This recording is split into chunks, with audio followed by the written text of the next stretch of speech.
partner with the defense industry to mitigate impacts from COVID-19. They will each provide an opening statement, and then we will go into Q&A using the list of reporters that have dialed in and those in the room. Ma'am, over to you. Thank you, Mike, and good morning, ladies and gentlemen. We really appreciate you being here today. I'm going to provide an update on the department's continued efforts to aggressively partner with the defense industrial base to mitigate impacts from COVID-19. As Mike said, I'm joined today by my DASD for Industrial Policy, Jen Santos, and the Director for Defense Pricing and Contracting, Kim Harrington. They have both played key roles in really productive daily engagements with industry. I want to start by offering my condolences to the family of the Crystal City-based Defense Security Cooperation Agency contractor who passed away on March 21st. This is an example of why Secretary Esper has stated that the department continues to focus on our three priorities. One, protecting our service members, their families, and our civilian coworkers, to include DoD contractors. 2, safeguarding our national security missions. And 3, supporting the administration's whole-of-government approach in addressing this national health emergency. There are 3 key takeaways I want to leave everyone here with today. First, I want to reassure the American people that the United States military remains steady, remains ready, and capable of meeting all of our national security requirements. Second, although our acquisition and sustainment leaders in industrial policy, defense pricing and contracting, the Defense Logistics Agency, DLA, and the Defense Contracting Management Agency, DCMA, have made significant progress this week in addressing specific concerns outlined by defense industry leaders, there is more to do, and we will not stop until the job is done. If you are open in industry, we are open. Third, I cannot express how thankful I am for the incredibly selfless efforts of department leaders and contracting officers across the nation. They're helping to ensure a secure, reliable, and resilient defense industrial base. Before Jen and Kim provide their opening statements, I want to say that I remain committed to daily communication and collaboration with the defense industry, state governors, and the Hill. I first emphasize that we continue to work through the department's COVID-19 task force and the interagency on everything we do. So, some insight into our daily rhythm. At 7:45 a.m., I have a call with key OSD acquisition and sustainment, service representatives and commanders, directors and stakeholders from DLA, DCMA, and the Defense Threat Reduction Agency, DTRA, as well as the Office of Economic Adjustment, as well as others. We go over active tasks, new requirements, and new data received over the last 24 hours. Almost as important, this daily call ensures that everyone knows who is the lead for different activities and who is on the call. We maintain strict discipline. This is in order to ensure updates are provided and received on key tasks. My deputy, Al Schaefer, then takes that information to the COVID DoD task force meetings so that we can keep everyone in the department and interagency informed. Likewise, General Steve Whitney, who is performing the duties of Deputy Assistant Secretary for Sustainment, represents A&S at the Joint Staff COVID-19 Working Group. At the same time, industrial policy hosts what began as a daily sync call with numerous defense trade associations and has evolved into an every other day call. This is to communicate what we're doing, to hear, to listen to what the defense industrial base issues are, and to exchange data. The department is receiving demand signals from the Federal Emergency Management Agency, FEMA, Health and Human Services, HHS, Department of Homeland Security, DHS, and other federal agencies for medical resources.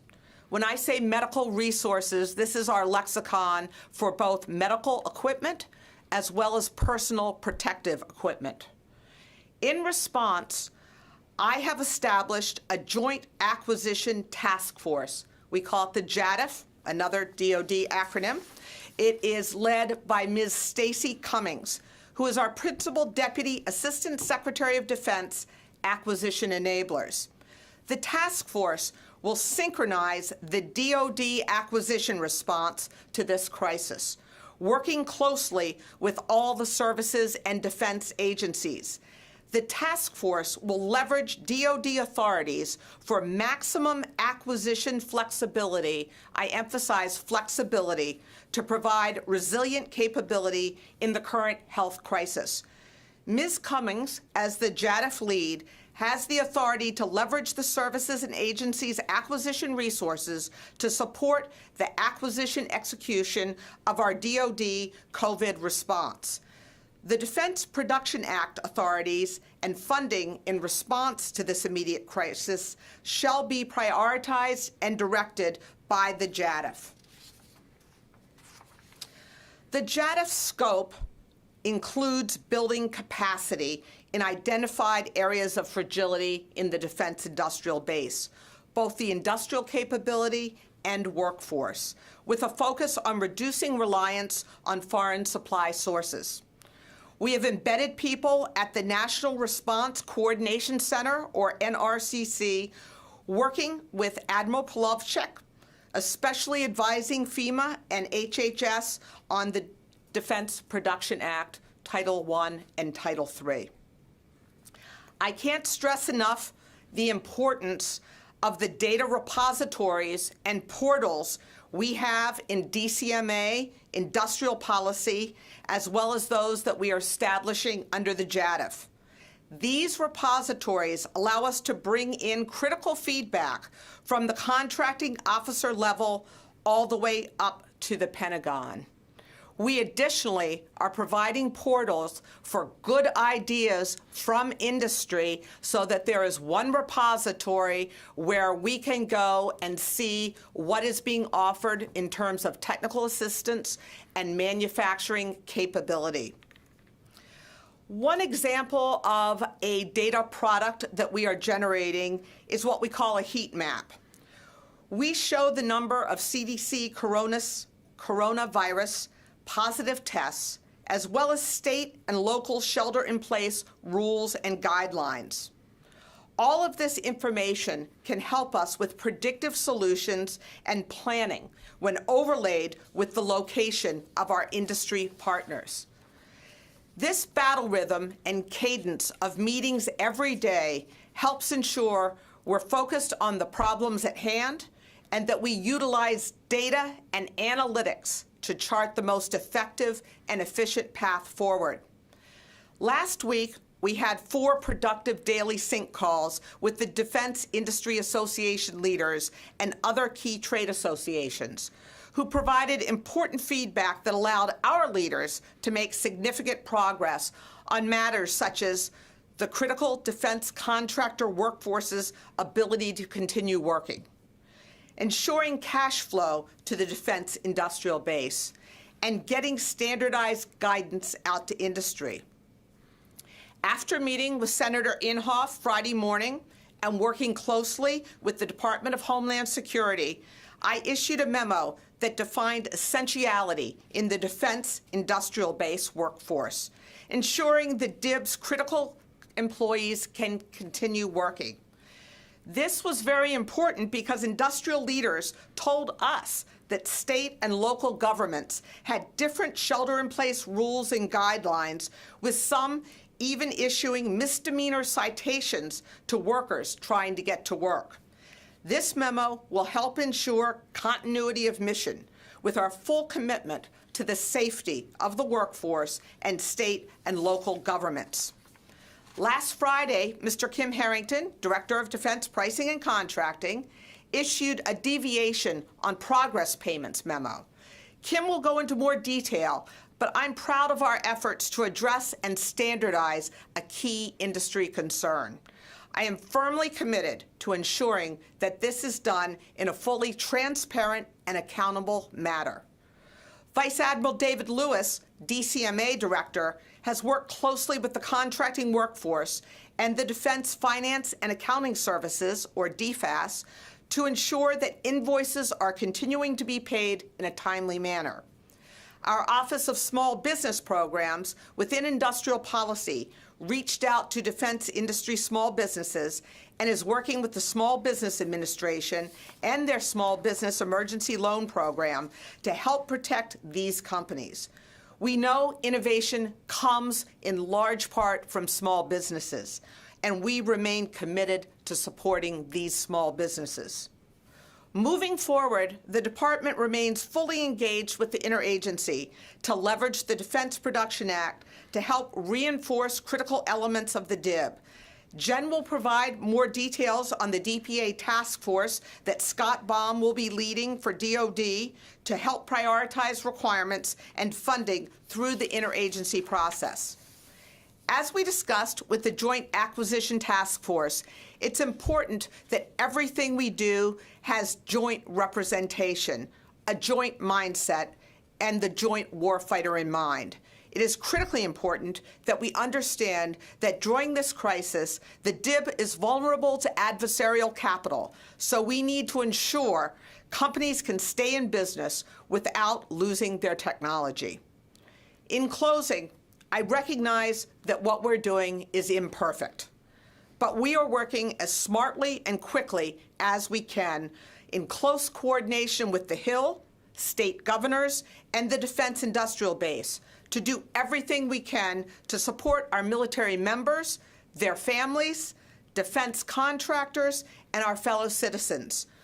We recognize how serious this pandemic and national emergency is, and we will continue to remain fully transparent and provide oversight and accountability in all we do. I want to personally thank the Industry Association leaders, National Governors Association, and our colleagues on the Hill.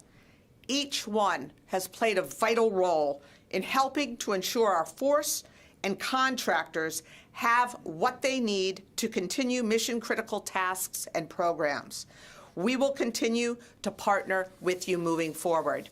Now Jen will offer her remarks, followed by Kim, and then we'll be very happy to answer your questions. Thank you. Jen?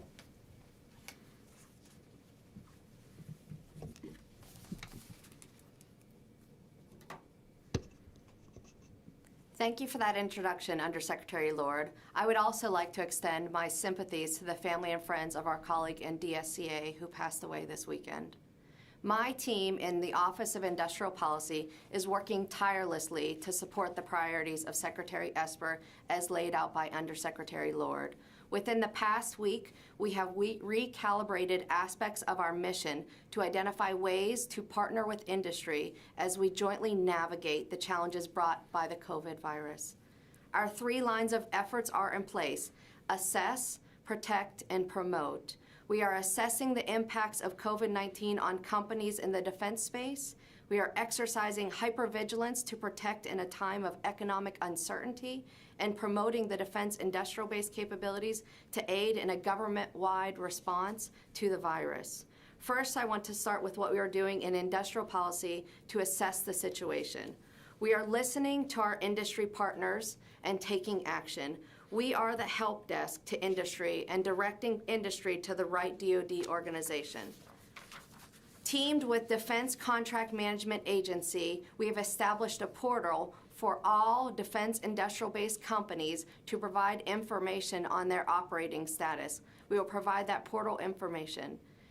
We are also updating our industrial policy website with common frequently asked questions and created an industrial policy common mailbox that feeds into the DoD organizations.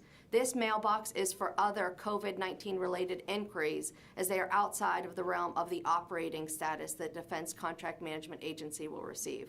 We are very dynamic and also adding a portal that the INPOL website will feed into.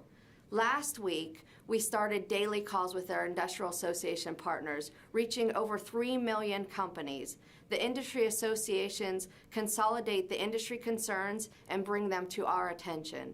We have key personnel across the department to directly answer their questions online. Kim, my colleague, will discuss DoD contracting actions we completed.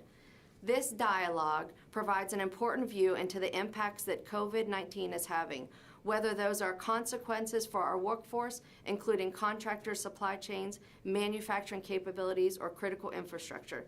This conversation has helped shape solutions, such as having a memo issued by Undersecretary Lord to define essentiality in the defense industrial workforce, enabling critical defense industrial base employees continuing to work. We are understanding the supply chain vulnerabilities associated with the virus. We created, as Secretary Lord announced, the heat map. We're referring to it as the supply chain heat map for our leadership to understand the impacts of the supply chain overlaid with the CDC data. As a part of the promote of our mission, we have authorities that we can leverage to help our supply chain. Last week, the President invoked aspects of the Defense Production Act, or the DPA.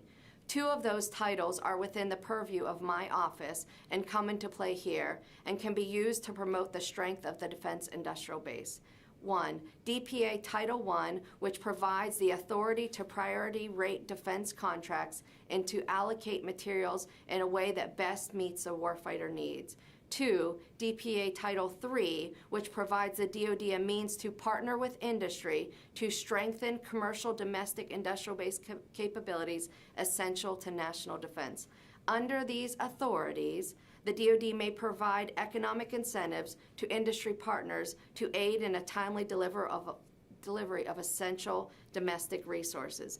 In concert, as of Sunday, I had my deputy, Mr. Scott Baum, leading the Defense Production Act Task Force over at FEMA. His work there will actively work with industry and our government partners to ensure Title I and Title III are utilized where needed in concert with the whole of government approach to combat coronavirus.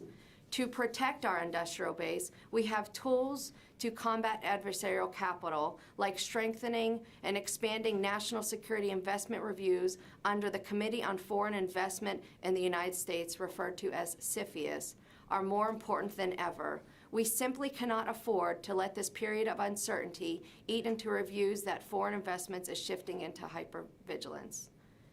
Further, over the past few weeks, we've been hosting Trusted Capital events. This program has continued to host these events virtually. This program has been launched to get to the left of CFIUS by ensuring that critical companies are able to access clean capital that assists their commercialization. In conclusion, our assess, protect, and promote lines of effort remain more vigilant as ever as we work to address the impacts of the coronavirus pandemic. I would like to echo the words of Undersecretary Lord and offer my sincere thank you to our industry stakeholders who have helped make these efforts possible, and to my dedicated industrial policy team for their boundless energy. I will now turn over the floor to my friend and colleague, Kim Harrington, Director of Defense Pricing and Contracting. Thank you, Jan, and good morning. Defense Pricing and Contracting has issued a number of policy memos directed to the contracting workforce to quickly address issues and concerns related to the defense industrial base. Based on the DHS direction identifying the defense industrial base as critical infrastructure, and in conjunction with Ms. Lord's memo to industry, DPC issued a policy memo to their contracting workforce instructing them to advise their contractors who qualify as critical infrastructure to continue to work and use the DHS and DoD documentation as the basis to do so. We also allowed the heads of contracting activities and program executive officers flexibility to identify specific companies and contracts that are deemed to be critical. As has been mentioned, we also issued a deviation to our contracting regulations that raises the progress payment rates for large businesses from 80% to 90%, and for small businesses from 90% to 95%. This will provide additional and immediate cash flow to industry once incorporated into the contract. We have coordinated with the Comptroller's Office to ensure the Defense Finance and Accounting Service is continuing to pay in a timely manner, and with the services and the Defense Contract Management Agency to ensure contracting officers and representatives will be available to receive and accept products, approve invoices, and also to work toward accelerating payments. We also issued direction to the contracting workforce to be as flexible as possible to allow contractors to also telework when it does not impact the mission. This will allow those companies to continue to work and get paid. Lastly, we are pushing through relevant regulation and deregulation in the FAR and DFARs that can assist industry's liquidity and efficiency. Thank you. Okay, we're going to start in the room. We're going to start with Tom. Mr. Lord, if you could answer this question. I mean, as we all know, the governors, the mayors desperately need the PPE, the masks, the gloves, the ventilators, test kits. Ford and GE have apparently said that they can get ventilators up and running by June. So if you could talk about some of these products that are needed, and can you move faster than June? Governor Cuomo says we need this stuff now. So what we are doing is using this joint acquisition task force to be the group that takes in all the demand signals from HHS and FEMA and then goes and looks at the resources that we have to begin to manufacture. So as you said, we have some JVs that have been formed. We have some other business relationships that are being formed. We are working with those groups to see how quickly they can stand up. And as soon as we have good data, we will get that through Mike back to you. Our objective is to move forward as quickly and responsibly as possible. We think setting up the organization embedded within FEMA and HHS will enhance communications. Also, having a single point feeding into the rest of DoD acquisition will also be helpful. So we will strive to do everything we can before June, but I have no data to address that now, but we will get back. But are you confident from talking to industry groups that you can move faster on Yes. any of these products? Yes, there are many products that we can move very quickly on. There are great ideas coming out from 3D printing to other things, looking at alternative materials for N95 masks versus what has traditionally been used. There are many, many good ideas. Our job is to look at those that are most actionable, that will give us the highest volume and work through those. And lastly, in the test kits, because those are desperately needed to get the universe of how many people are infected. Any sense from industry how quickly they can move on the test kits? We have one of those that is worked up through the White House using DPA from Secretary Azar. We'll get back to you on the timing on that, but we are moving very quickly on that. A lot of science being applied. Okay, we're going to go to the phones. Mike Stone, are you there? Yep, right here. Thank you. Appreciate it. You just mentioned DPA, Secretary Lord. So is DPA actively being used to prioritize anything at the moment? Thank you. So DPA is being used both Title I and III within the Department of Defense. I think, as you know, it gives us the ability to provide loans, grants, provide long lead funding. We are doing that for critical fragility, as we call it, within the defense industrial base. Health and Human Services has Title I and I think soon to be Title III, although that has not yet been codified, authority for medical resources. So we have our people on site with HHS and FEMA, advising them how to use those authorities. We anticipate seeing more of those implemented very shortly. Once Health and Human Services and FEMA does that, they will give our acquisition task force the demand signal, and we will go out and help them place those orders. Mike, did you get that? Yes, I sure did. Confused, sorry. I'm confused. The president said that he hasn't used DPA, and you guys are. So can you just square that for me on where you guys are able to use it, but the president says that it hasn't been used? Well, DPA is a broad authority, and DOD has had DPA authority for the defense lines of effort, if you will. I don't want to speak for the president, but I think he is talking about broadly using DPA to, in fact, take over private industry. That's what he has clearly said he is not going to do. The White House is very judiciously looking through what sub-segments of DPA they will use. There are some authorities already out there. We can get back to you, Mike, with a succinct statement on that, so it's very clear to you. And we will continue to keep you apprised because I see this evolving over the week. But I think this is the difference between surgical application versus broad-based enactment. We're going to go to Tony Capaccio. Tony, are you on the line?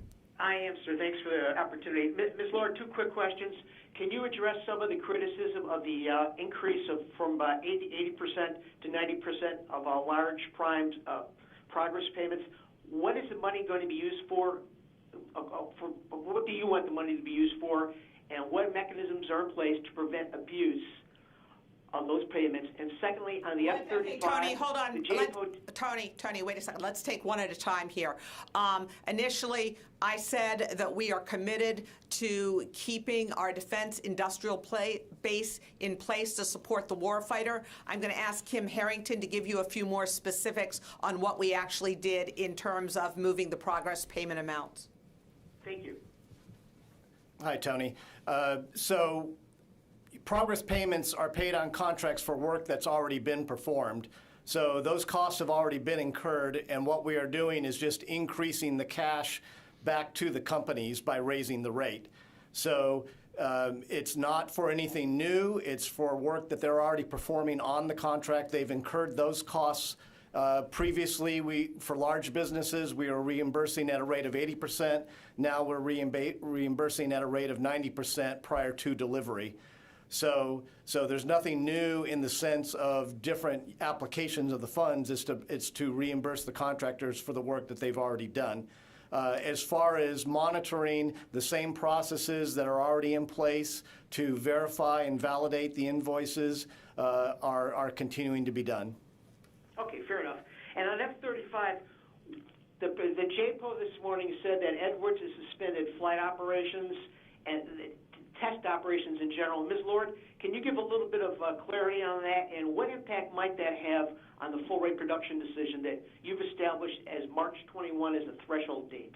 So, Tony, as you know, the F-35 is a large program that is spread many places around the globe. I will say that today, F-35 Joint Strike Fighter is performing very, very well operationally. Marine Corps, Navy, Air Force are using the aircraft to great effect, along with our partners and FMS customers. We have a number of areas where we have to pause across the department in terms of what we're doing, either in research and development or in testing or operations. What I am in daily contact with General Fick at least once a day. The JPO is managing this well. What I would like to do is ask Mike to coordinate with PA at the Joint Program Office, and we will get back to you later today with areas where we are pausing. Right now, I can't comment on the full rate production decision. What I will tell you is we are moving forward. While we work on COVID-19, we still have normal operations going, executing on our programs, because just like your question about progress payments, I want to emphasize that we are looking at the totality of what we do with the acquisition workforce, supporting the warfighter, making sure that both readiness and modernization are underway, all the way back to making sure that we have a secure safe and resilient defense industrial base. So close communication, keeping cash flowing, keeping operations going with minor pauses in a variety of places. Okay, wash your hands. Stay safe. Thanks, Tony. You too. We're going to go back into the room. Barbara Starr. Ms. Lord, I'm really looking for some specifics here, if you can. What is the department's estimate right now about how many workers in your defense industrial base, in defense companies in this country, are currently not working because of this, who are out of work? I guess I don't understand how, I need to understand better how this is directly affecting the defense industrial base. So how many are out of work? What is your concern in any programs that will be affected in terms of not being able to deliver spare parts on time, to keep operations going, where you see the biggest jeopardy to acquisition and ongoing programs? And you mentioned that you had some concern that the defense industrial base not be vulnerable to adversarial capital. Do you have concerns that as these companies have these layoffs and their perceived value drops, their stock prices drop, this could open the door to foreign investors trying to take them over? What are you doing to stop that? But most importantly, how many defense workers are out of work in this country? I do not have an actual number for you here today. I can go back and work with DCMA and get you the best estimate in the next couple hours that we have. I will say that the concern... Do you have... Thank you. I would greatly appreciate that. I say the bulk. I will say that the bulk of defense industry is working today. We've had a few specific issues, such as Boeing, where they had to shut down an operation. We have a few military operations that you had cited where we're having to pause. But I will tell you the vast majority are working. They do want to work. CEOs are reaching out to us to ensure that they can continue operations. That's why I put out my memo, so that we didn't have local law enforcement stopping people on the way to work. We have had incredible collaboration from governors. I spoke with Governor Tom Wolf from Pennsylvania last Friday to ensure that some Boeing and BAE facilities could keep up and running in the state of Pennsylvania. We were having particular concerns in the state of California. Last Friday, I talked to the Chief of Staff of the Governor of California. Last Friday. Where in California did you have concerns? Sunnyvale, Carlsbad, those areas. So we continue to work there where there is sometimes a lack of clarity, reading governor's orders and what is essential, what is not, what support there is. So we are using our Office of Economic Adjustment, who has a very strong communication path with the Governors Association, to make sure they understand where we are. So the vast majority is working. We want industry to know that our demand signal is still there. We want them to adhere to all the CDC guidelines. We are not asking anyone to do anything differently than all of us are doing with social distancing, quarantining, and so forth. Two very quick follow-ups. The foreign investment question, and are you convinced that it's safe for all these people to go to work? The foreign investment issue is something that I have been tracking for the last couple of years. There is no question that we have adversarial capital coming into our markets through nefarious means. So what we are doing is, on the defense side, looking at CFIUS. On the offensive side, we're using our trusted capital mechanisms. What I can say in terms of safety in the workplace is that we are working very, very closely with our industry partners to make sure they have all the information available that the government is pushing out as to what safe operations are. In coronavirus, I'll be very quick. My question actually is, in the coronavirus situation, are there specific concerns that you see foreign capital making a move? Well, I think it presents a greater attack surface, if you will, as there is uncertainty, especially with small businesses, as to whether their contracts will continue. So we want to basically mitigate that uncertainty. That's why we're being forward-leaning and over-communicating probably to say we are open. We want them to be open. We want the defense industrial base to be safe, but we want them to know that we are open, and we're hoping they're making every effort to be open as well. Okay, Doug Cameron, are you on the line? I am. To get myself off speaker and everything. Can you hear me okay? Yeah, Doug, you might want to speak up just a little bit more. Okay, hang on. It's a different room. Secretary Lord, we're kind of, 45 minutes into this call, and we haven't heard, a direct example of something that the Defence Manufacturing Base, with its continued funding and the heat maps and the task forces, is actually able to do, or is doing rather, in terms of working towards or even producing essential supplies. You talked before about joint ventures. Maybe you could expand a little bit with some concrete examples of what all these task forces has actually produced. Okay, so just a point of clarification, Doug. We obviously have our own strategic reserves, and after we at DoD make sure we have taken care of our service members, we have begun to ship N95 masks, for instance, out to support the rest of the interagency, and we will backfill with those.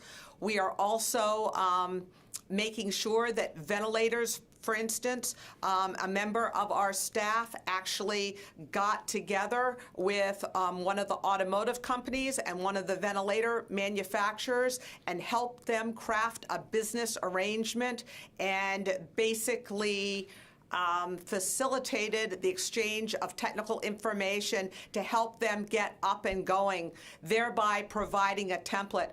I will tell you that this is all very, very real time. We wanted to come and give you information about what our daily cadence is and what we're doing. In the next 2 or 3 days, we will be able to give you examples, but I will tell you that I am fielding calls from CEOs, from other individuals. Our first action was to make sure that we have a system in place. If we do not have a system with clear roles and responsibilities, how information flows, how money flows, how we are going to really leverage our adaptive acquisition framework, we will descend into a very uncoordinated state. So my first effort is to set up the structure and the governance to make sure OSD, the agencies, and the services are aligned.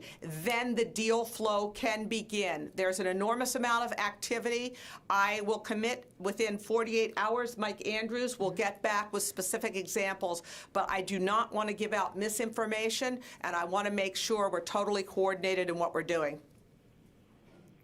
Okay, but with all respect, I mean, you mentioned an automaker, and you've helped facilitate the process and there, but again, you have this huge defence industrial base, and frankly, our readers will wonder, why can you mention an automaker and not a single member of the defence industrial base?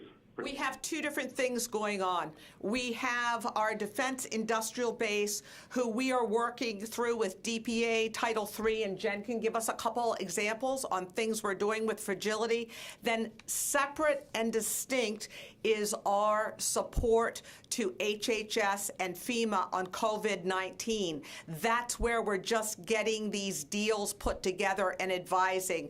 So there are two separate but well-coordinated activities leveraging the capacity and the capability of DoD. One is what I will call our standard work, where we continue to work with the industrial base to allow them to move forward crisply. That's what a lot of the cash flow comments are about, but there is some DPA Title III activity that Jen can address. separate and distinct, yet in coordination, is the work we are doing to leverage what we have for acquisition capability to Health and Human Services and FEMA. They have to give us the demand signal. Once we get clarity on the demand signal, we will execute. If you recall, FEMA just got the lead role on Friday. This weekend, Admiral Polovchek from Joint Staff was detailed over to be part of them over the weekend. We stood up a team. So this is all very new. I know COVID has been here for several weeks, but this coordination at this level of detail just started on Friday. So Jen, do you want to talk about the Defense Industrial Base, our presidential determinations, and how we're putting DPA Title III money to work within the Defense Industrial Base for our defense needs? Yes, ma'am. So thank you. So the Defense Industrial Base leverages DPA Title III. DPA Title III, Defense Production Act, allows for infusion of funding into companies to make sure they can meet the demand signal. In the N95 mask example, HHS issued a contract over the weekend to 5 companies. Those 5 companies now are working with us to ensure we can help them meet their demand signal. Specific examples over the past calendar year.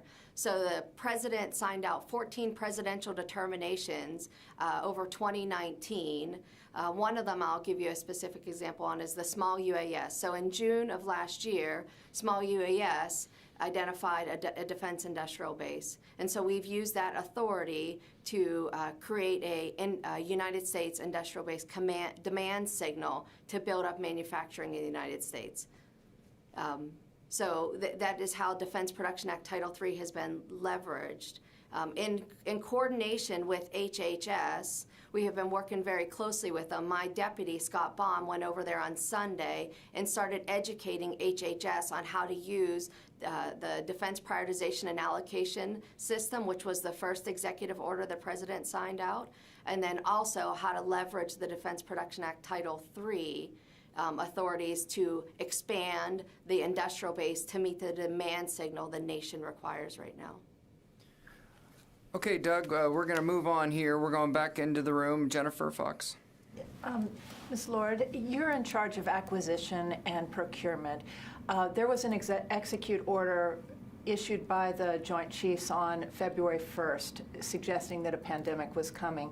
What did you do to begin stockpiling masks, protective equipment, PPE, and ventilators at that time? Can you take us back to when you started and why there isn't a greater stockpile in the U.S. military right now? There is actually a very significant stockpile in the U.S. military, which we can get back to you with. What we did was first assess the stockpile, and then what we have done is distributed some of those for DoD use. We have also made both masks and ventilators available outside of DoD. There are, I believe, 200 ventilators. We can check on that. They're slightly different than the ventilators used in a typical civilian hospital, but with direction they can be used. So DHA has worked on that. DLA has been in coordination with the interagency on what our stockpiles are, and we have moved some of our materials, and then we are backfilling them. So we can get back to you with the exact numbers and examples, but things are moving forward. So I believe it was 2,000 ventilators that you had. And did you start buying more ventilators? 2,000 is not going to solve the current crisis. I understand. We are working on procuring more ventilators right now. And I think one of the things we might have talked about a little bit earlier is the fact we have multiple companies that are standing up capability to do that right now. And in fact, we can get back with who those are. I don't particularly want to throw out a lot of company names when we have not told them that we are going to release them to the general public. We are still working through business arrangements. Everyone's very, very committed. So I would characterize this as all in. There's an enormous amount of work going on. We need to quantify that and get back to you with that. But 6 weeks later, February 1st was when the X-ord went out. It's hard to understand why this is just beginning right now. I think what you are seeing is it's just beginning in an aggregated form. There were a lot of different efforts going on throughout the services, throughout the agencies, within DOD and the other agencies. What you are just hearing now is that it is an all-of-government effort being coordinated in one place. The reason we're doing that is to be able to give you the data, to be able to give you the specifics, which have been difficult to give you up to this point in time. We just started standing up capability on Friday. We real-time are having meetings constantly, so I will commit to you within the next 48 hours, we will get back with details on that. Okay, we're going to go to Katrina. Yes, thanks so much. Just to specify, can you let us know if you've signed no deals yet in response to the coronavirus pandemic since Friday, or if you have got any deals? Could you give us a number? And could you give us the value of economic incentives that you are hoping to deploy under Title 33? And I've got a follow-up.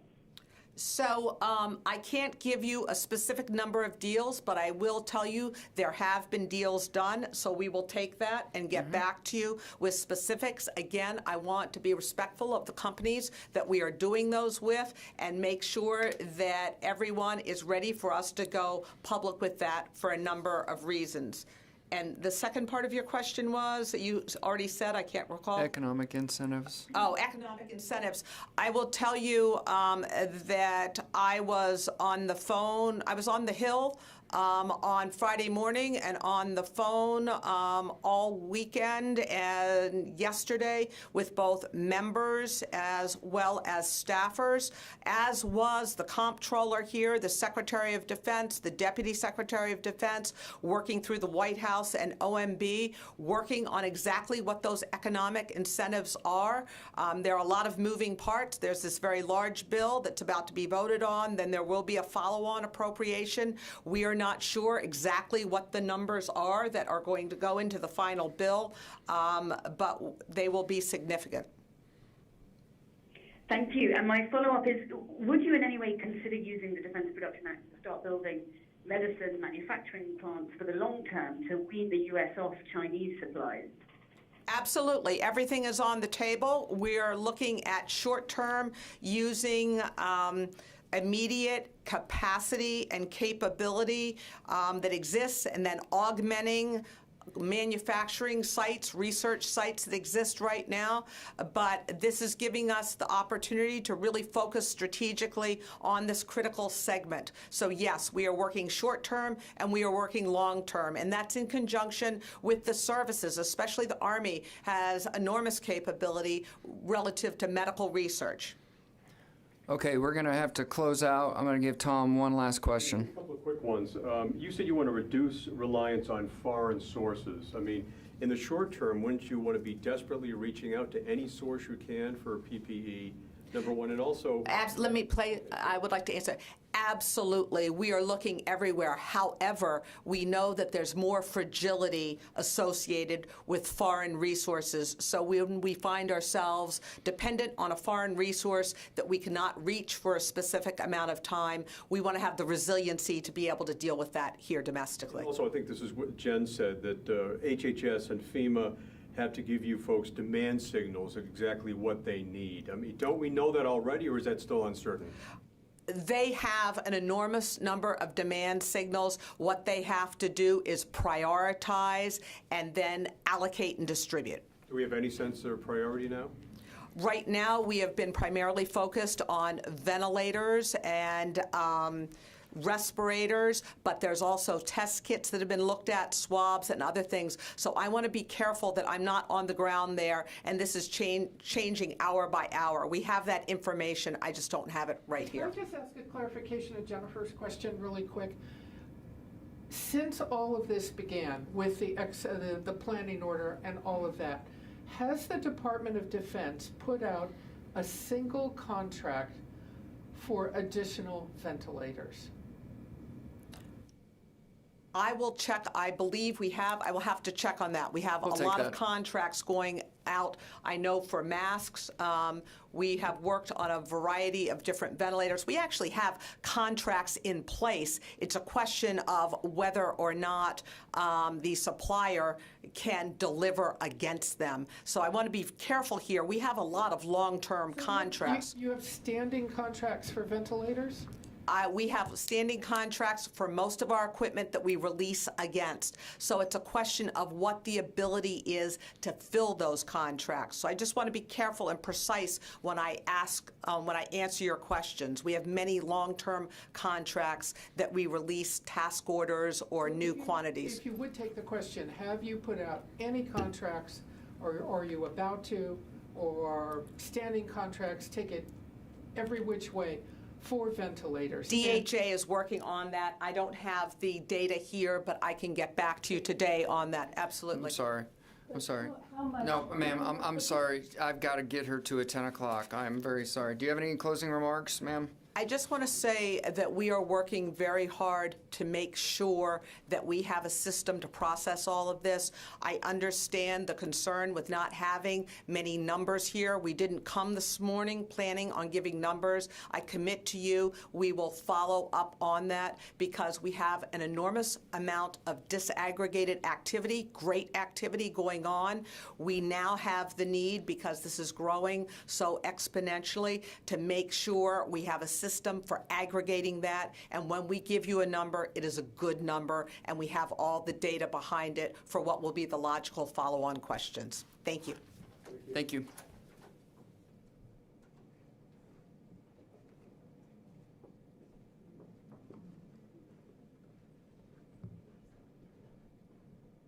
Well, why do you think that is?